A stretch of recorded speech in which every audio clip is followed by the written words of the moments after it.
Chegamos na época do Natal. Não o Natal real, aquele que aconteceu no nascimento de Jesus, mas o Natal lendário. É esse que nós estamos vivendo agora.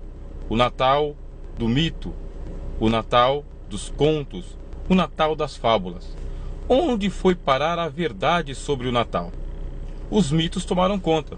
E isto não é uma novidade, porque quando o Messias nasceu, haviam muitos e muitos mitos que rodavam na sociedade judaica, e inclusive esses mitos eles impediram que os judeus recebessem Cristo com facilidade. Aqueles que o receberam porque tiveram um encontro além do mito, fora do mito, e tiveram que rejeitar o mito. Esses mitos eles eram patrocinados pelas seitas judaicas, dentre elas uma das mais poderosas, a seita dos saduceus. Os saduceus não acreditavam na chegada do Messias de forma literal.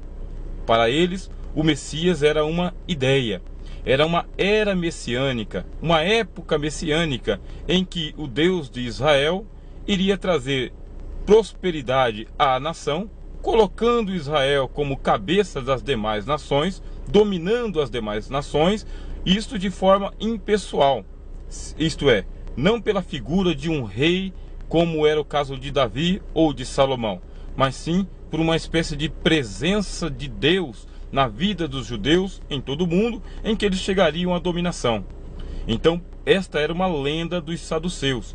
O Messias é uma ideia, e como ideia foi transformado em ideologia de dominação.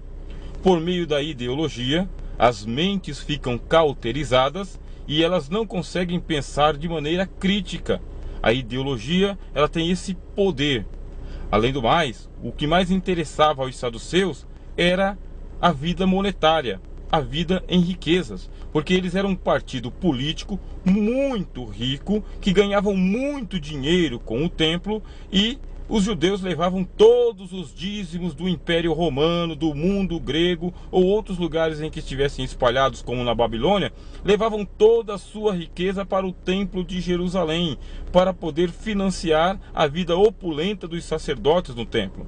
Isso eles faziam pelo menos 3 vezes ao ano. Mesmo os pobres levavam a menor das moedas e colocavam no gasofilácio, a caixa das riquezas.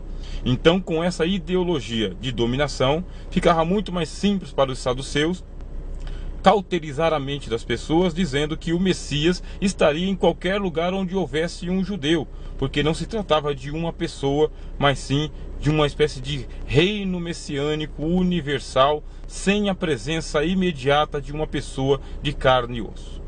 Mas não eram apenas os saduceus que espalhavam o seu mito, haviam também os essênios. Os essênios eles discordavam terminantemente de toda a política que os saduceus praticavam em Jerusalém e no templo. Denunciaram a corrupção dos sacerdotes, do sumo sacerdote e do sistema sacrificial. Separaram-se da sociedade, foram para o deserto e criaram uma comunidade de essênios, homens, mulheres e crianças que viviam numa espécie de convento ou de mosteiro, comunidade monástica, afastado da vida social. E ali eles seguiam algumas porções da Bíblia hebraica, dos livros dos profetas, e anunciavam a chegada de um reino messiânico, onde o templo seria destruído, os sacerdotes seriam punidos e os essênios alcançariam a terra prometida, as promessas dos Messias. O problema é que o Messias dos essênios era um Messias sectário, das seitas, exclusivista, que olharia tão somente para aqueles que tinham saído da vida em sociedade e se dedicariam a uma espécie de vida monástica, de vida fora da sociedade, fora da corrupção do mundo. Um Cristo exclusivista, que só atenderia uma casta, uma classe, algumas pessoas, uma pequena minoria. Também havia a seita dos fariseus. Esses rivalizaram muito com Jesus quando Jesus iniciou o seu ministério, porque a palavra fariseu significa separados. E para os fariseus, o importante era a tradição dos antigos. Eles tinham a Torá, tinham os livros dos profetas, tinham o livro dos Salmos, mais de 400 sinagogas espalhadas em toda a Palestina, sem contar aquelas sinagogas fora do território palestinense. E esses fariseus, os separados, eles se tornavam mestres da lei, não somente da lei, mas do Talmud também. Decoravam as palavras de Moisés, dos profetas e os 613 preceitos do Talmud, regras de conduta, inclusive para lavar copos, camas, mesas, onde podiam ir, o quanto que podiam ir, as leis do sábado, e se tornaram legalistas rigorosos. De todos os partidos, esses eram os mais irritantes, porque tudo era pecado, tudo era proibido e ninguém era aceitável diante de Deus, a não ser que se tornasse um fariseu também. Cristo disse a eles: olha, vocês são grandes hipócritas, porque vocês convertem uma pessoa ao farisaísmo e essa pessoa fica 2 vezes mais culpada de se tornar fariseu do que era antes. Vai para o inferno pior do que o de vocês, porque vocês não entram no reino de Deus e não deixam as pessoas entrarem. Para vocês, o importante são as tradições, as regras, os padrões. É isso mesmo? Então Cristo rivalizou com eles, porque este Messias que eles pregavam era um Messias rigoroso, um Messias tradicional, guardião do Talmud, das regras que nem mesmo Deus havia dado para os judeus. Pelo contrário, Cristo, quando veio, ele sintetizou os 10 mandamentos do Decálogo em 2 mandamentos, que não estão no Decálogo, estão no livro de Deuteronômio. Então, vocês já perceberam que as lendas, elas atrapalham a consciência sobre quem é o Cristo do Natal, quem é o Cristo verdadeiro. Então, para os saduceus, o Cristo, ele seria um elitista, uma ideia, uma ideologia, um pensamento de dominação política e econômica. Para os saduceus, Jesus seria, então, tão somente um pensamento que poderia ser espalhado pelo mundo inteiro. Já para os essênios, Cristo seria sectarista. Ele teria o seu grupinho e quem fizesse parte do seu grupinho estaria salvo. Quem não fizesse parte do seu grupinho estaria perdido. Assim eram os essênios. E para os fariseus, Cristo seria um legalista, guardião de tradições antigas, mortas e que rivalizavam com o espírito da palavra de Deus. Ainda haviam os herodianos, que eram aqueles que viviam a serviço do palácio de Herodes. Então estavam envolvidos com política, com a vida comum e também tinham a sua vida religiosa ou sua vida espiritual, se é que podemos dizer assim. E para eles, o Messias não precisava ser necessariamente uma pessoa, desde que ele se envolvesse com as questões políticas de Israel também.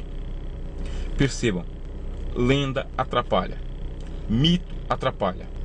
O Cristo do Natal não tem nada a ver com este Cristo de dominação dos ricos e poderosos, gananciosos e ávidos por poder e por dinheiro. O Cristo do Natal não tem nada a ver com este configurado pelas seitas, pelo sectarismo, dessas denominações que dizem: o Cristo está aqui, mas não está lá. Nós somos exclusivos diante de Deus e os outros são apenas proscritos, estão abandonados. O Cristo do Natal não tem a ver com os rigores das tradições humanas que caducam, que se modificam, que se atualizam. Nada a ver. O Cristo do Natal é a luz verdadeira que ilumina todo homem que vem ao mundo. Não há exceção, não há acepção. Ele ilumina todo homem que vem ao mundo.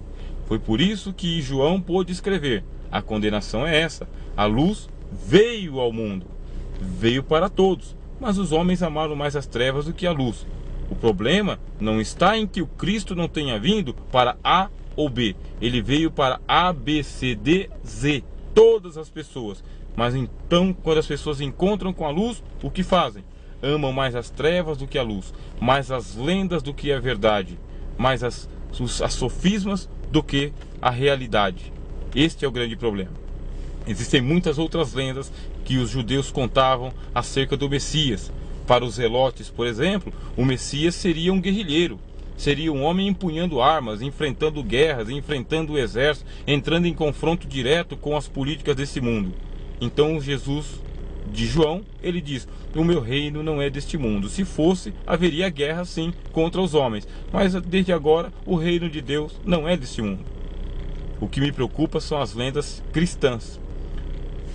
As lendas judaicas, elas foram superadas pela vinda do Cristo, mas as lendas cristãs, as lendas evangélicas, essas versões de Cristo que são ensinadas nos púlpitos das igrejas para milhares e milhares de pessoas no mundo inteiro, também camuflam a verdade. Também impedem as pessoas de terem um encontro real com o Cristo dos Evangelhos, de Mateus, Marcos, Lucas, João, e com o Cristo apresentado pelo apóstolo Paulo, Pedro, Tiago e o autor aos Hebreus, além de Judas também. Então, para que a gente possa ter um encontro com a luz do mundo, o Filho de Deus que veio a nós, temos que vencer as lendas cristãs, evangélicas, protestantes, católicas e uma infinidade de outras lendas sectárias também. Uma das coisas é simples: se você percebe que há uma ideologia de dominação da consciência, aí o Cristo se coloca contra a ideologia. Se você percebe que há um sectarismo, um exclusivismo, onde o Cristo fica enlatado dentro de um sistema religioso, então você já percebe que existe aí outra lenda, outro mito também. Se você percebe que o Cristo está sendo politizado de tal maneira que ele vai vestir agora a roupa do Congresso ou do Senado, então está havendo uma inversão novamente.